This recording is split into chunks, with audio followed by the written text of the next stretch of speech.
1절, 4절에서 9절까지 말씀을 중심으로 예수 그리스도의 마음, 이와 같은 제목으로 함께 은혜를 나누고자 합니다. 성경에 보면 우리에게 감동을 주는 위대한 신앙의 선조들이 굉장히 많이 나와 있습니다.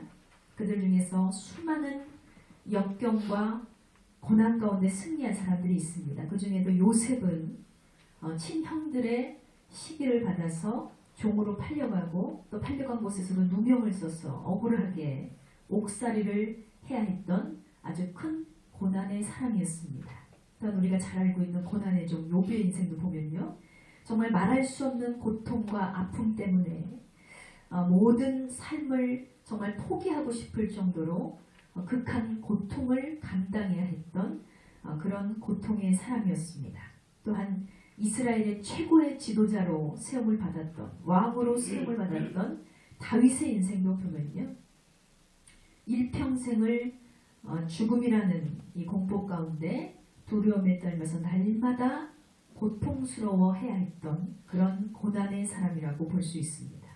이렇듯이 성경 속의 위대한 인물들은 대부분 고난이라는 이 어려운 과정을 통해서 오직 믿음으로 인생을 꽃피운 인생들이었기에 오늘날 저와 여러분에게, 그리고 지금 이 땅을 살아가고 있는 수많은 크리스천들에게 깊은 귀감을 주고 있는 것입니다. 그러나 여러분, 우리는 저들의 삶을 통해서 무엇을 깨달으며 무엇을 본받아야 합니까? 그냥 아무 생각 없이 우리가 성경 말씀을 들을 때에도 저들의 고난을 잘 극복했구나, 정말 훌륭한 사람이구나, 뭐 이렇게만 생각해서는 안 되고요. 우리의 믿음 성장에 전혀 도움이 되지 않죠.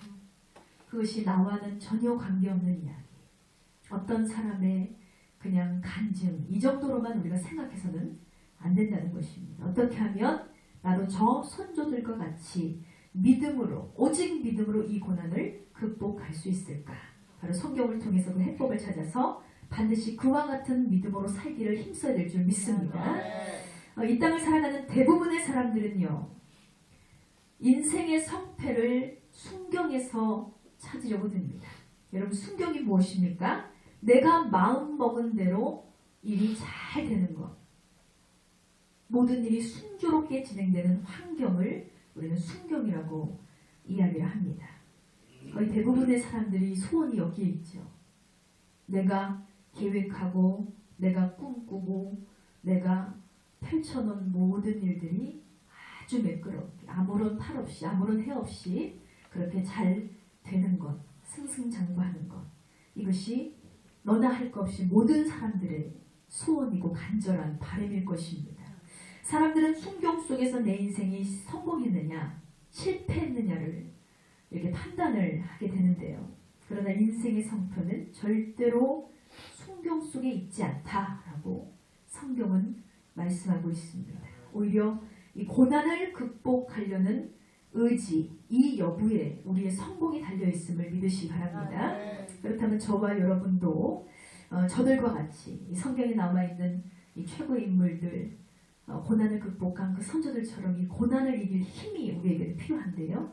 시도 때도 없이 찾아오고 수시로 찾아와서 우리를 괴롭게 하는 이 고난을 당할 때마다 우리가 아주 태연하게 이길 수 있는 그 힘이 바로 어디서부터 나오느냐? 그 힘은 바로 용기입니다. 다 같이 선포합니다. 용기 있는 자가 고난을 이긴다. 할렐루야. 용기 있는 자가 고난을 반드시 이기게 될 줄 믿습니다.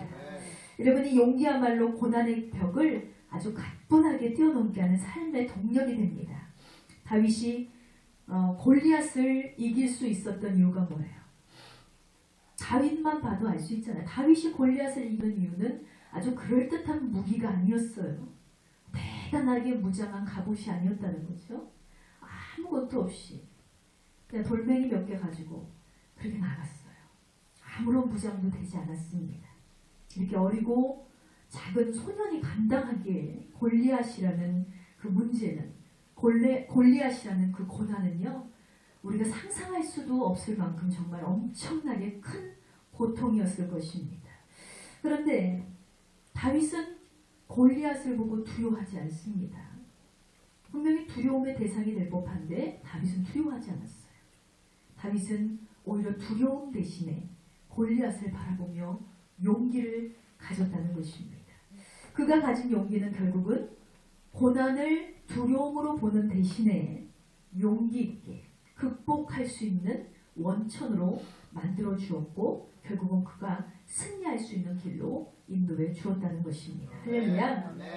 사랑하는 여러분, 이 용기라는 것이 우리에게도 언제나 바랄 수 있다면 우리가 언제나 이렇게 용기가 있는 사람이 될 수 있다면 얼마나 좋을까요? 그러나 문제는 용기는 오직 믿음에서 나온다는 게 있습니다. 바로 삶의 용기란 하나님을 신뢰하는 의지하는 이 믿음에서 우러나온다는 사실을 분명히 기억하시기 바랍니다. 그렇게 믿음의 삶, 믿음으로 지켜가는 이 용기는 우리의 삶을 변화시키고요. 또 우리의 삶이 변화될 때 우리의 인격이 변화되고요. 우리의 인격이 변화될 때 우리의 주변 환경이 변화되는 놀라운 은혜를 만나게 될 줄 믿습니다. 그래서 우리가 고난의 바다를 만난다 할지라도 어떤 고난을 만난다 할지라도 당당하게 이길 수 있는 힘은 믿음에서 비롯된 용기이다. 이것을 여러분 꼭 기억하시기 바랍니다. 그러므로 오늘도 내일도 여러분이 꼭 지녀야 될 것이 뭐예요? 여러분이 꼭 가져야 될 것은 바로 믿음입니다. 돈보다 값진 것이 믿음이고요. 명예보다 값진 것이 믿음이고요. 여러분이 잃어버린 이 건강도 회복할 수 있는 길은 오직 믿음에 있다는 사실입니다. 그러므로 올 한 해 여러분이 어떤 소원을 가지셨든지 간에 여러분의 모든 소원을 믿음 하나로 통일하시기 바랍니다. 믿음만 있으면 어떤 고난도 바람도 간절함도 주님 안에서 넉넉히 이기며 승리를 이루게 될 줄 믿습니다. 이렇게 다 용기 있는 믿음의 백성이 되시기를 주님의 이름으로 축원드립니다. 자, 복독한 우리가 이사야서의 전체적인 말씀을 보면요. 이사야서는 예언의 말씀으로 이렇게 기록이 되어 있습니다. 이사야 선지자가 기록한 하나님의 예언의 말씀. 이 두 가지 예언의 말씀입니다. 첫 번째는 이스라엘을 둘러싸고 있는 모든 악인들 있잖아요. 이스라엘을 대적하고 이스라엘을 괴롭히고 이스라엘을 못살게 구는 이 열방들이 굉장히 많았습니다. 이 열방들이 반드시 멸망할 것이다. 그리고 이스라엘은 하나님으로부터 구원을 얻을 것이라는 예언이 이 이사야서에 선포가 되어 있습니다. 둘째는 만민의 구원을 위한 메시아가 반드시 이 땅에 오실 것이다 라는 이 예언, 두 가지 예언이 이사야서 전체를 이렇게 기록하고 있는 것입니다. 그 중에 우리가 함께 봉독한 이 50장 4절에서 9절까지의 말씀은요, 여호와의 종의 노래 가운데 하나로 알려진 노래입니다. 이 여호와의 종의 노래는 이사야서 전체적으로 이렇게 퍼져 있는데 42장, 49장, 50장, 52장을 통해서 총 4개의 노래로 이렇게 기록이 되어 있습니다. 여호와의 종이 구체적으로 누구냐라는 견해가 굉장히 많았어요. 그동안 학자들에 의해서. 어떤 사람들은 이 여호와의 종을 개인으로 보지 않습니다. 단체로 보고 민족으로 봐서 이 여호와의 종이 누구냐, 이것은 이스라엘 민족들을 대상으로 기록한 것이다. 이렇게 보는 견해가 있고요. 또 이와 반대로 여호와의 종은 단체가 아니다. 개인이다. 이렇게 보고 이 여호와의 종이 이사야 선지자나 고레스 왕일 것이다 라는 추측, 이런 추측이 있습니다. 또 마지막으로 여호와의 종을 예수 그리스도로 견해가 있습니다. 그러나 우리가 오늘도 이 말씀을 묵상했지만 여호와의 종의 노래에 묘사된 종의 모습들과 특성들을 봤을 때는 예수 그리스도를 여호와의 종으로 보는 견해가 가장 합당하다는 것입니다. 오늘 이 내용을 보면 이와 같습니다. 맡겨진 사명을 완수하기 위해서 온갖 수치와 모욕을 다 감당하게 했던 여호와의 종. 한마디로 여호와의 종은 굉장히 충성스러운 종이었다. 이스라엘 백성들은 자신들의 허물과 죄를 전혀 깨닫지 못했어요. 오히려 그래서 자신들이 받고 있는 이 고통에 대해서, 고난에 대해서 굉장히 억울하게 생각했습니다. 우리가 하나님 앞에 받은 은혜에 비해서 내가 얼마나 하나님께 죄인이었고 얼마나 하나님 앞에 죄를 범했는지를 그들은 망각해버렸어요. 하나님 앞에 우상 숭배하고 하나님 앞에 자신들의 삶을 드리지 못하고 하나님께 믿음을 드리지 못한 이스라엘 백성들 자신들의 삶을 돌아보지 않고 도대체 이 고난이 왜 왔지? 그러면서 이 고난 고난받는 것 자체를 굉장히 억울하게 생각했다는 거예요. 그러나 저들과는 굉장히 대조적인 여호와의 종의 모습을 우리는 오늘 성경을 통해서 볼 수 있습니다. 그는요, 저들과 같은 수치를 당했어요. 그리고 모욕을 당했고 고난을 당했습니다. 그런데 이 여호와의 종은 전혀 수치를 당하고 고난을 당할 까닭이 없었음에도 불구하고 오직 여호와 하나님의 뜻에 순종하는 충성된 모습을 보이고 있다는 것입니다. 여러분, 이처럼 여호와의 종의 모습을 통해서 우리는 예수 그리스도를 만나야 될 줄 믿습니다. 그렇다면 우리 주님은 어떻게 그렇게 하실 수 있었을까? 어떻게 여호와 하나님의 뜻을 하나도 거역하지 않으시고 뒤로 물러가지도 않으시고 도망하지도 않으시고 그렇게 순종하실 수가 있었을까? 철저한 순종을 하셨잖아요. 여러 가지로 우리가 설명할 수 있겠지만 저는 이 말씀을 통해서 보건대 예수님이 어떻게 순종할 수 있었느냐, 그것은 바로 올바른 마음가짐을 가지셨기 때문이다 라고 생각을 합니다. 그러므로 오늘 이 말씀을 통해서 사랑하는 우리 구주 예수님이 사명을 감당하신 것, 그리고 그 온전한 순종을 어떻게 하실 수 있었는지에 대해서 여러분 잘 깨달으시고 오늘도 주님을 본받는 저와 여러분 되시기를 주님의 이름으로 축원드립니다. 오늘 말씀을 중심으로 깨달음 주시는 첫 번째 메시지는 올바른 마음을 가지면 순종이 이루어진다입니다. 다 같이 선포합니다. 올바른 마음을 가지면 순종이 이루어진다. 아멘. 여러분, 우리가 그리스도인으로서 이 믿음의 삶을 살아가는 게 각자 다 다르시잖아요. 어떤 분들은 짧게는 수개월, 많게는 수십 년을 그리스도인이라는 이름으로 우리는 살아가고 있습니다. 그런데 정말 이제 공통적인 것이 이 어려움 앞에 순종으로 나 자신을 버리지 못한다는 데 있어요. 수십 년이 돼서 믿은 사람이나 몇 개월 믿지 않은 사람이라 이 순종하는 것이 가장 어려워요. 하나님 앞에, 하나님 말씀 앞에 순종으로 나간다는 것이 굉장히 고된 훈련이기도 합니다. 여러분은 과연 하나님의 명령과 하나님의 말씀 앞에 얼마나 순종한다고 생각하십니까? 저는 참 고집이 없는 사람입니다. 어떤 분들은 제가 갖고 있는 외모와 풍기는 이미지가 있기 때문에 굉장히 고집이 셀 거라고 생각을 해요. 제일 억울한 거죠. 저는 저를 길러주신 어머님도 지금까지도 말씀하시지만, 그리고 제가 살아온 이 과정들과 저를 아는 사람들은 얘기하지만 저는 고집이 없는 사람이에요. 그래서 어찌 보면 좀 우유부단하기도 하고, 어떻게 보면 귀가 너무 얇아가지고 다른 사람들의 말에 막 귀를 기울이고 휩쓸리다 보니까 줏대가 없는 사람이기도 합니다. 그런 저를 주님께서 25살에 찾아와 주셔서 저를 그리스도인으로 완전한 모태신앙이지만 그동안은 예수님을 만나지 못했어요.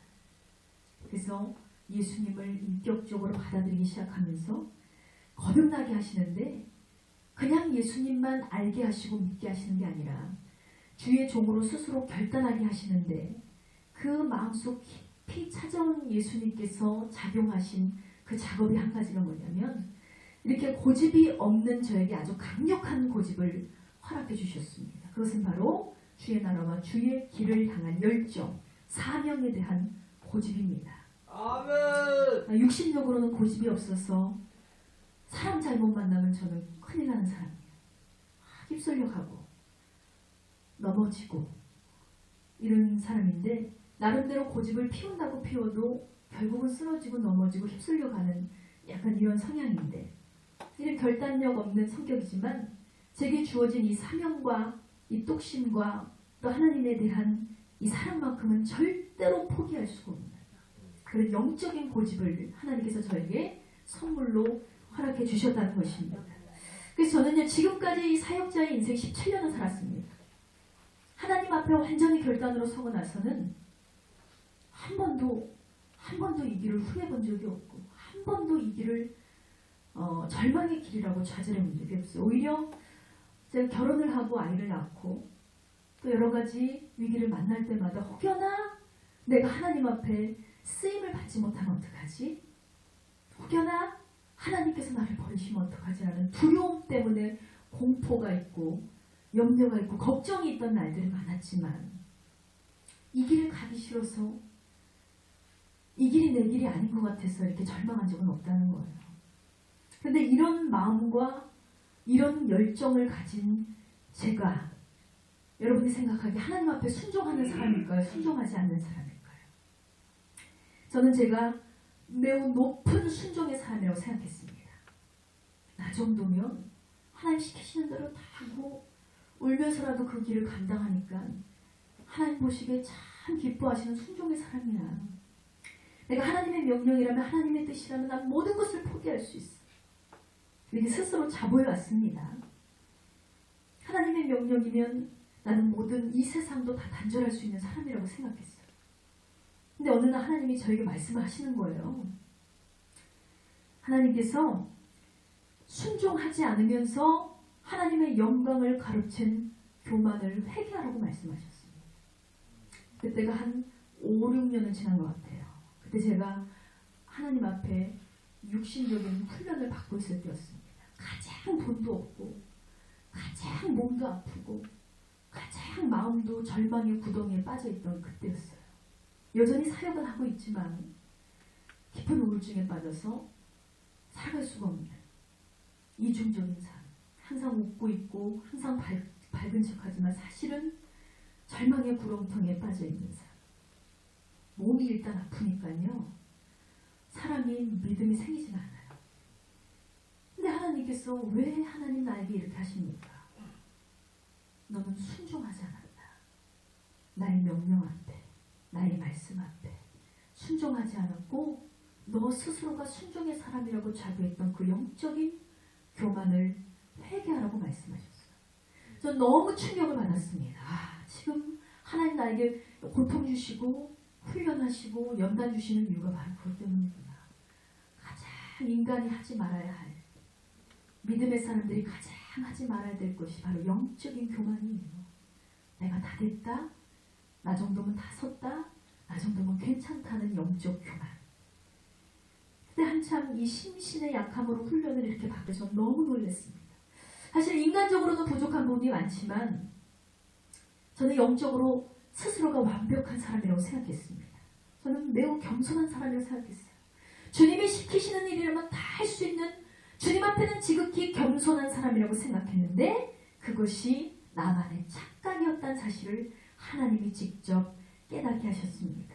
나도 모르게 하나님 앞에 순종하지 않은 것들이 있구나. 그때로부터 저는 절대로 스스로가 순종을 잘하는 종이라고 착각하지 않습니다. 그리고 매일 저는 내가 순종하지 못한 부분에 대해서 나의 하루를 성찰하며 하나님 앞에 회개하는 시간을 반드시 갖고 있습니다. 그렇다면 여러분, 이렇게 하나님에 대한 열정과 하나님에 대한 사랑과 하나님에 대한 사명이 가득한 나, 어느 누가 하나님을 욕하고 비방하고 주님의 교회를 욕되게 하면 참을 수 없는 나, 그런 이 종에게도 순종하지 못하도록 이게 방해한 요소가 있었다는 거예요. 그것이 무엇이었을까요? 바로 마음입니다. 마음. 우리의 마음이란 여러 가지 의미에서 삶을 지배하는 매우 중요한 요소입니다. 특히 우리 그리스도인들의 경우는 더더욱 그렇습니다. 주님은 말씀하셨습니다. 천국에 가는 것이 너희 그리스도인들에게는 지상의 목표고 하나님을 배우는 것, 그것이 간절한 소원이지 않냐. 그런 우리에게 말씀하셨습니다. 마태복음 5장 3절 말씀에 심령이 가난한 자는 복이 있나니 천국이 저희 것이미요 했습니다. 할렐루야. 우리의 심령이 중요하다는 거예요. 너희의 심령 상태에 따라서 천국이 너희에게 주어질 것이다. 마태복음 5장 8절에 마음이 청결한 자는 복이 있나니 저희가 하나님을 볼 것이며 우리는 누구나 하나님을 배우고 싶어 합니다. 주님을 만나는 것이 우리의 소원입니다. 결국 우리의 최종의 목적은 하나님을 만나 뵙는 거예요. 그런데 마음이 청결한 자가 하나님을 보게 된다. 아무나 보는 것이 아니라 마음이 청결해야 그 마음이 중요하다는 것입니다. 뿐만 아니라 솔로몬도 마음을 지키는 것이 우리의 생과 사를 구별할 정도로 굉장히 중요하다고 잠언을 통해서 말씀하고 있습니다. 잠언서 4장 23절에 무릇 지킬 만한 것보다 내 마음을 지켜라. 생명의 근원이 이에서 남이니라 했습니다. 할렐루야. 아멘. 여러분, 이 세상을 사는 동안 우리가 어떤 마음으로 살아가는 이가 중요하다는 거예요. 결국 하나님께서 저에게 말씀하시는 네 마음의 문제라고 말씀하셨어요. 우리가 살아가는 동안 문제가 아주 없을 수 없습니다. 개인적인 문제가 생길 수 있고요. 가정적으로도 해결하지 못할 문제가 생길 수 있습니다. 사회생활을 하다 보면 정말 지칠 정도로 문제가 끊임없이 다가오는 것이 우리 현실입니다. 더욱 안타까운 것은 이렇게 주님의 몸된 교회 안에서도 종종 풀리지 않는 문제가 생긴다는 것입니다. 그런데 문제는 어디까지나 문제라는 사실을 여러분 깨달으시기 바랍니다. 무슨 말이냐면 문제는 아무리 풀기 어려도 풀어야 되는 거예요. 개인적인 문제를 비롯해서 우리가 얽혀있는 모든 문제는 꼭 풀어야 됩니다. 문제가 생겼다고 외면하거나 회피하거나 도망치는 사람은 비겁한 사람입니다. 그렇다고 문제가 없어지지 않잖아요. 덮어둔다고 해서 그 문제가 사라지지 않는다는 것입니다. 그러므로 반드시 모든 문제는 풀어야 합니다. 그렇다면 문제를 어떻게 풀어야 됩니까? 모든 문제의 원인을 알아야 된다는 거예요. 원인을 알아야지만 근본적으로 문제를 해결할 수가 있다는 것입니다. 그런데 많은 사람들은 이 문제의 원인을 찾는 데서부터 벌써 실패를 겪습니다. 왜 그럴까요? 엉뚱한 데서 원인을 찾기 때문에 그렇습니다. 주위의 환경에서 원인을 찾으려고 하고 나 자신이 아닌 상대방에게서 원인을 찾으려 하기 때문에 항상 우리는 실패할 수밖에 없다는 것입니다. 그렇다면 우리는 어디에서 원인을 찾아야 실패하지 않을 수 있느냐? 자, 그 해답이 오늘 말씀을 통해서 우리가 찾을 수 있습니다. 마가복음 7장 21절부터 23절의 말씀을 한번 찾으시기 바랍니다. 마가복음 7장 21절부터 23절의 말씀입니다. 마가복음 7장 21절부터 23절 제가 봉독해 올리겠습니다. 속에서 곧 사람의 마음에서 나오는 것은 악한 생각, 곧 음란과 도둑질과 살인과 간음과 탐욕과 악독과 속임과 음탕과 질투와 비방과 교만과 우매함이니 이 악한 것이 다 속에서 나와 사람을 더럽게 하느니라 그랬습니다. 아멘. 아멘. 자, 여러분 보세요. 주위 환경이 문제가 아니고요. 다른 사람의 문제가 아니고요. 우리 자신의 마음속에 들어있는 이 악한 생각이 바로 문제의 원인이 된다고 성경은 말씀하고 있습니다. 그렇다면 우리가 어떻게 해야 됩니까? 이 문제의 원인은 알았잖아요. 원인을 알면 문제를 풀어야 되지 않겠습니까? 문제를 풀기 위해서라도 우리는 하나님의 말씀에 귀를 기울이고 하나님의 음성에 순종하는 그런 삶을 살아야 될 줄 믿습니다. 아멘. 성경은 우리에게 분명히 말씀하고 있습니다. 빌립보서 2장 5절에 너희 안에 이 마음을 품으라. 곧 그리스도 예수의 마음입니다. 할렐루야. 아멘. 여러분, 헛된 욕심 때문에 우리가 서로 상처를 입히고 살아가는 이 세상을 살고 있는데 결국 그리스도 예수의 마음을 품으라. 너희의 마음이 모든 문제의 원인이 되는데 그 원인을 해결할 수 있는 것은 예수님의 마음밖에 없다는 거예요. 예수님의 성품밖에 없다는 거예요. 예수 그리스도의 마음을 닮아야 된다는 것입니다. 아멘. 여러분, 오늘 우리 그리스도인들이 어떤 마음가짐을 가지고 살아가는가는 매우 중요합니다.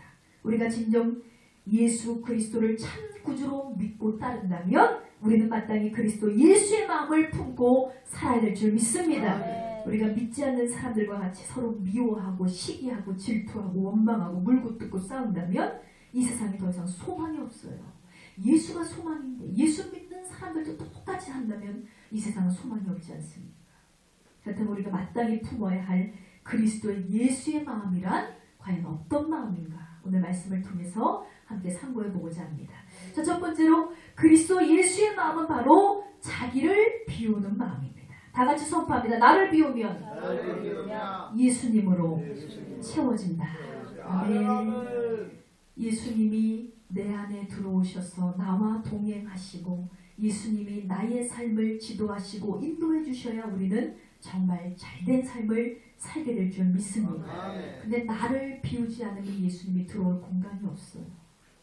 우리가 품어야 될 마음은요, 곧 비워야 되는 마음입니다. 자기를 비우는 마음은 예수 그리스도를 아는 일에 있어서 가장 중요한 행동이라는 것입니다.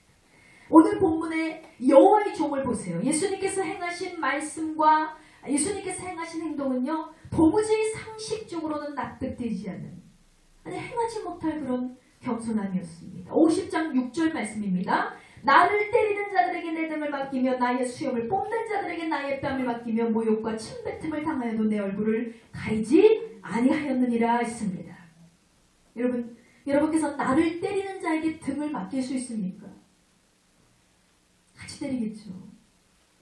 나의 수염을 뽑는 그 악인을 향하여 내 뺨을 대줄 수 있냐는 거예요. 그 사람 수염 다 뽑아놓겠죠, 우리 성격상. 그러나 여호와의 종은 어떻게 했다고 했어요? 온갖 모욕과 고난 중에도, 고통 중에도 절대로 맞서지 않았다. 이것이 바로 그리스도의 겸손하심. 이것이 가능했던 이유는 주님께서 자기 자신을 비우셨기 때문입니다. 로마 병정들을 향해서 채찍을 맞고 고난을 받고 침뱉음을 당할 때 예수님 어떻게 하셨어요? 이것이 감히 내가 누군지 알고 그렇게 행동하지 않으셨잖아요. 그냥 얼굴을 대주셨어요. 목을 맡기셨습니다. 기꺼이 그 고난을 다 감수하셨다는 거죠. 이것은 바로 자기 자신이 왕이심을, 하나님이심을 비우셨다는 거예요. 우리가 수치를 당하는 데 있어서 두려워하는 이유가 뭐예요? 모든 사람들은 수치당하는 걸 싫어합니다. 왜 그럽니까? 내가 살아있으니까. 나로 꽉 차있는데 감히 나한테 저 사람이 이런 생각 때문에 우리는 수치당하는 걸 굉장히 싫어합니다. 우리가 누군가가 나를 비웃는 것을 참지 못하는 이유가 무엇입니까? 비방을 견디지 못해요. 바로 나의 의와 나의 자존심이 여전히 팔팔하게 살아있기 때문에 그렇습니다. 그렇기 때문에 우리는 예수 그리스도의 마음을 닮아갈 수가 없는 거예요. 사랑하는 여러분, 비워야 예수님을 닮게 될 줄 믿습니다. 바로 예수님께서 비우신 것은 자기 자신이었습니다. 빌립보서 2장 6절 말씀입니다. 그는 근본 하나님의 본체시나 하나님과 동등됨을 취할 것으로 여기지 아니하시고 7절에 오히려 자기를 비워 종의 형체를 가지사 사람들과 같이 되시었고 8절 말씀에 사람의 모양으로 나타내서 자기를 낮추시고 죽기까지 복종하셨으니 곧 십자가에 죽으심이라 했습니다. 할렐루야. 진정한 하나님이신 주님을 찬양합니다. 여러분, 예수님은요 자기 스스로가 곧 하나님이셨지만 하나님 되심을 과감하게 버리셨어요. 오히려 종이 되기 위해서 이 땅에 오셨습니다. 종의 형체를 입으셨다. 사람들과 같이 되셨다. 주님은 근본적으로 하나님과 같은 분인데 스스로를 다 비워버리셨습니다. 모든 것을 버렸다는 거예요. 예수님은 자신의 권리와 자신의 능력과 자신의 지식과 자신의 모든 것을 다 버리셨어요. 이것이 바로 오늘날 우리가 품어야 할 그리스도 예수, 자기를 비우는 마음임을 기억하시기 바랍니다. 오늘 이 약한 세대를 살아가는 저와 여러분에게도 이렇게 비우는 마음이 필요합니다. 사실 우리가 사는 세상은요, 아무리 공자, 맹자, 박사라 해도 정말 참을 수가 없는 세상이에요. 사람들이 악하잖아요. 시대가 악해요. 악을 행하는 사람들을 보면서 여러분 분노하지 않으십니까? 악한 시대를 보면서 여러분 참을 수 없지 않으십니까? 마치 나만 참고 산다는 것은 바보 같은 인생 같아요. 나만 당하고 산다는 것은 왠지 비굴한 인생 같아요. 그러니까 우리는 참지 못하고 사는 것입니다. 그러나 우리는 비워야 한다고 하나님께서 말씀하십니다.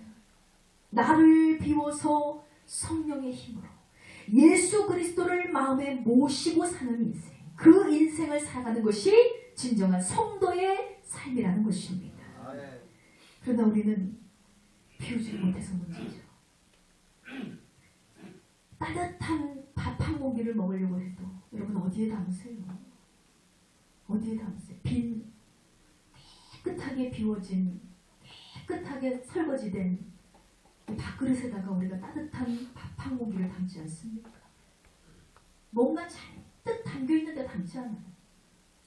우리가 시원한 생수 한 잔을 마시려고 해도 비워져 있는 깨끗한 물절이 필요한 거예요. 그래야지만 우리는 시원한 생수를 마실 수 있습니다. 그러므로 여러분, 이 시간 마음을 비우는 저와 여러분 되시기를 축원합니다. 예수님과 같이 우리의 마음이 비워지기를 축원합니다. 우리의 마음이 깨끗이 비워져야 예수 그리스도의 마음으로 채워지는 것입니다. 우리가 문제 앞에 낙담하며 해결함을 받지 못하는 이유, 오물과 찌꺼기로 가득 찬 내 마음의 문제였다는 것입니다.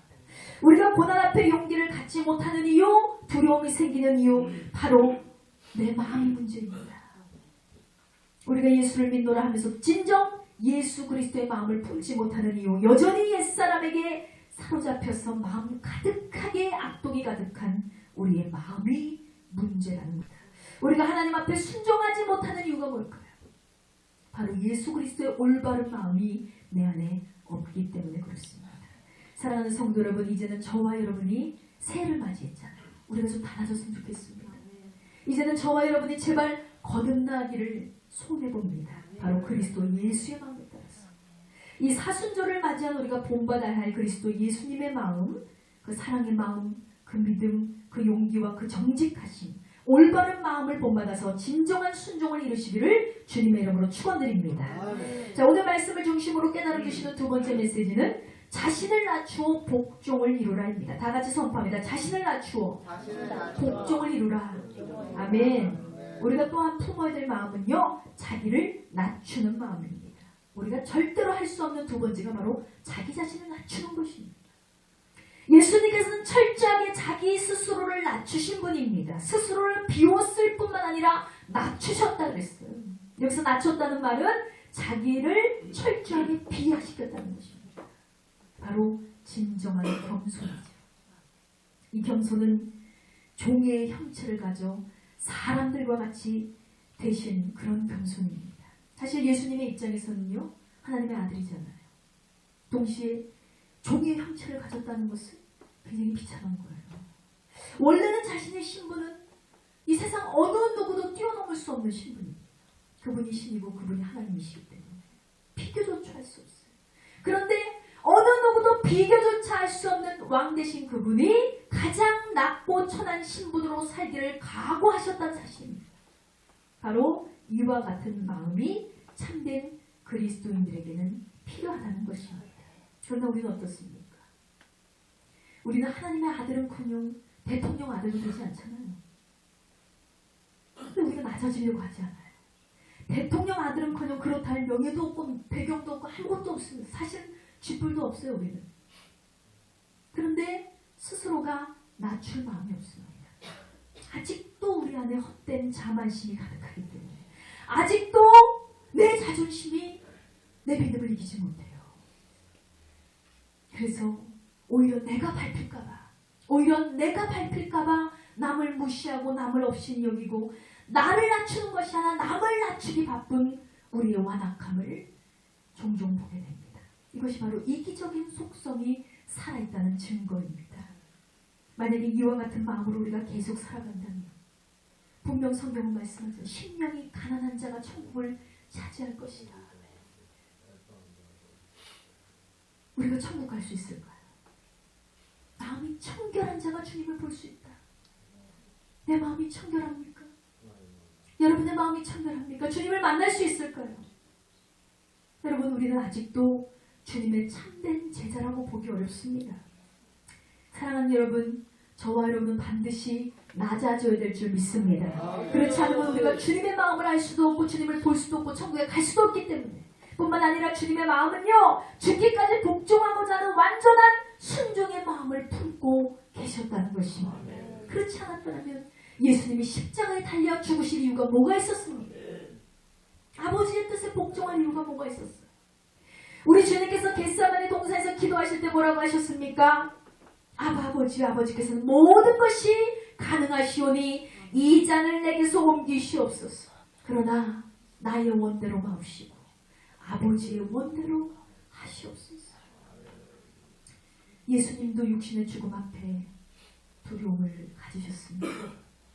그러나 그것이 나의 뜻이 아니라 아버지의 뜻대로 계획대로 되기를 소원하셨다는 거예요. 과연 이 말씀처럼 주님은 자신의 몸을 십자가에 맡기셨습니다. 십자가에 복종하셨어요. 성도 여러분, 십자가는요 결코 낭만이 아닙니다.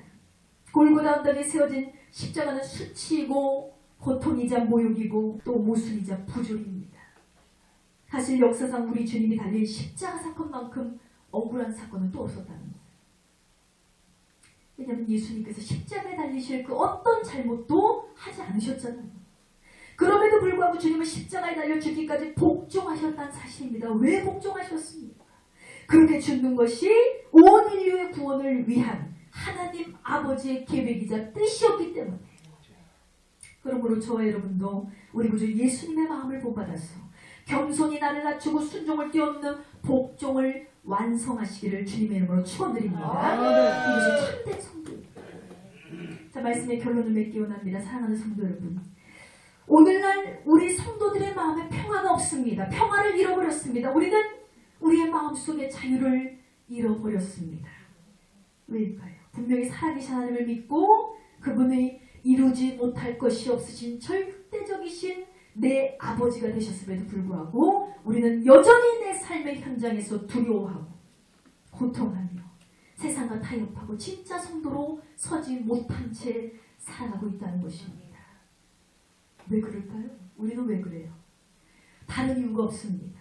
다만 자기를 비우는 마음이 우리에게는 없기 때문에 그렇습니다. 또한 자기를 낮출 마음이 우리 마음에는 없기 때문에 그렇습니다. 또한 죽기까지 복종하는 마음이 내 안에 없기 때문에 우리는 여전히 문제 앞에 두려워하고 여전히 세상과 타협하며 여전히 하나님 앞에 순종하지 못한 채 그렇게 살아가고 있다는 것입니다. 우리가 여전히 살아있는 내 자아를 죽이지 못하고 예수 그리스도의 마음을 품지 못하고 살아가기 때문에 문제가 풀리지 않는다는 거예요. 그러므로 저와 여러분, 오늘 이 시간 이후로부터는 새로운 각오로 나아가는 성도가 되었으면 좋겠습니다. 예수님의 마음을 품고 자신을 온전히 비우기를 각오하시고 자신을 철저히 낮추며 죽기까지 복종하신 예수님의 은혜를 생각하시기 바랍니다. 그리고 우리도 그렇게 행했으면 좋겠습니다. 비로소 우리는 주님의 참된 은혜와 평강을 분명히 맛보게 될 것입니다. 그 놀라운 주님의 은혜와 평강이 지금 이 시간으로부터 영원까지 저와 여러분의 모든 삶 가운데 넘치기를 주님의 이름으로 축원드립니다. 이 시간 다같이 기도하기 원합니다. 주님이 보이셨던 그 사랑, 주님이 보이셨던 그 순종하심, 주님이 보이셨던 그 은혜, 이제는 우리가 따르기 원합니다. 주님, 교만하고 오만한 우리를 용서하시고 제 가운데 여전히 소속되어서 하나님을 믿노라 하면서도 나를 믿는 나를 용서하시고 나를 조금도 버리지 않고 조금도 낮추지 않고 조금도 비우지 않았던 우리의 오만 악함을 용서하시고 이제는 나를 비워 예수 그리스도의 마음을 닮은 진정한 성도로 거듭날 수 있는 한 해를 보낼 수 있게 된다고 이 시간 주여 삼창하시고 기도하시겠습니다.